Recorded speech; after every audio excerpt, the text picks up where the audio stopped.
राधे राधे। इस बार मोहिनी एकादशी व्रत 1 मई को है, क्योंकि बैसाख मास के शुक्ल पक्ष की एकादशी को मोहिनी एकादशी के नाम से जाना जाता है।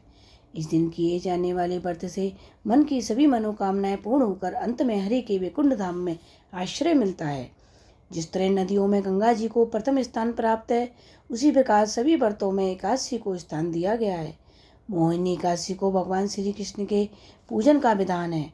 इस दिन सूर्योदय से पूर्व उठकर स्नान आदि से निवृत्त होकर भगवान की प्रतिमा चौकी पर रखकर धूप दीप नैवेद्य व पुष्प आदि से सच्चे मन से पूजा करें। पूरे दिन फलाहार करें। अगले दिन यानी द्वादशी को स्नान आदि करके ब्राह्मणों को भोजन कराकर दक्षिणा दान आदि देकर स्वयं भोजन करें। इससे सभी प्रकार की सुख समृद्धि की प्राप्ति होती है। कहते हैं कि मोहिनी एकादशी के दिन ही समुद्र मंथन के समय अमृत का कलश लेकर भगवान ने मोहिनी रूप धारण किया था। कहते हैं जब किसी के पुण्य कर्म उदय होते हैं तो उन्हें संतों के दर्शन करने तथा उनके उपदेश सुनने का मौका मिलता है। शास्त्रों के अनुसार इस व्रत महिमा को पढ़ने तथा सुनने वाले को भी 1000 गोदान के बराबर फल मिलता है तथा मोहजाल तथा सभी प्रकार के पापों से छुटकारा पाने के लिए यह व्रत किसी अमृत से कम नहीं है। अब हम आपको सुनाते हैं मोहिनी एकादशी व्रत की कथा। युधिष्ठिर ने पूछा, जनार्दन, बैसाख मास के शुक्ल पक्ष में किस नाम की एकादशी होती है? उसका क्या फल होता है? उसके लिए कौन सी विधि है? भगवान श्री कृष्ण बोले, धर्मराज, पूर्व काल में परम बुद्धिमान श्री रामचंद्र जी ने महिष वशिष्ठ जी से यही बात पूछी थी, जिसे आज तुम मुझसे पूछ रही हो। श्री राम ने कहा, भगवान, जो समस्त पापों का क्षय तथा सब प्रकार के दुखों का निवारण करने वाला व्रतों में उत्तम व्रत हो, उसे मैं सुनना चाहता हूँ।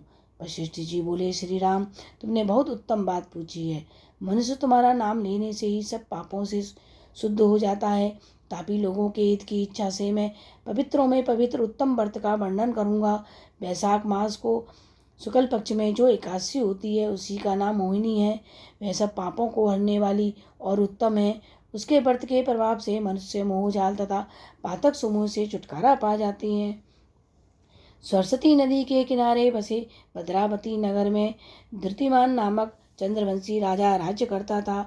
उसी नगर में एक धन्य धान्य से परिपूर्ण एवं शांत स्वभाव वाला धनपाल नामक वैश्य भी रहता था, जो हमेशा पुण्य के कार्यों में निरंतर लगा रहता था।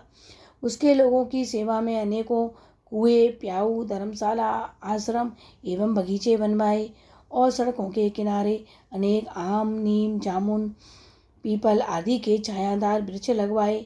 भगवान की कृपा से उनके 5 पुत्र थे, जिनमें 4 पुत्र सुमना, समृद्धि, मेधावी और सुकृति तो अपने पिता के समान बड़े धर्मात्मा थे, परंतु एक पुत्र धृष्टवृद्धि अपने नाम के अनुसार ही बड़ा दुष्ट था।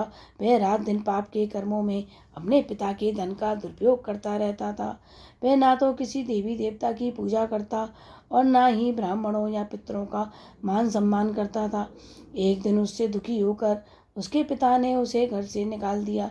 उसे घर से निकाले जाने के बाद उसके अन्य बंधु बांधवों ने भी उसका परित्याग कर दिया।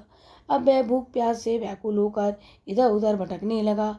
किसी पिछले जन्म के पूर्व कर्म के प्रभाव से वह दृष्ट बुद्धि घूमते हुए महिष वशिष्ठ कौटिल्य जी के आश्रम में कुछ खाने की लालसा से पहुंच गया। उस समय बैसाख का महीना चल रहा था और महिषी गंगा स्नान करके लौट रहे थे। दृष्ट बुद्धि उन्हें देखकर हाथ जोड़कर उनसे अपने दुखों को दूर करने के लिए प्रार्थना करने लगा। महर्षि को उस पर दया आ गई। कौटिल्य ऋषि बोले, बैसाख के शुक्ल पक्ष में मोहिनी नाम से प्रसिद्ध एकादशी का व्रत करो। मोहिनी को उपास करने पर प्राणियों के अनेकों जन्मों के किए हुए मेरु पर्वत जैसे महापाप भी नष्ट हो जाते हैं। वशिष्ठ जी कहते हैं, श्री रामचंद्र जी, उन्हीं का यह वचन सुनकर धृष्ट बुद्धि का चित्त प्रसन्न हो गया। उसने कौटिल्य के उपदेश से विधि पूर्वक मोहिनी एकादशी का व्रत किया। नृपश्रेष्ठ, इस व्रत के करने से वह निष्पाप हो गया और दिव्य देह धारण कर गरुड़ पर आरूढ़ हो सब प्रकार के उपद्रवों से रहित श्री विष्णु धाम को चला गया। इस प्रकार यह मोहिनी का व्रत बहुत उत्तम है। इसको पढ़ने और सुनने से सहस्त्र गोदान का फल मिलता है। आपको मेरी यह कथा अच्छी लगे तो प्लीज़ मेरे चैनल को लाइक और सब्सक्राइब अवश्य करें। राधे राधे।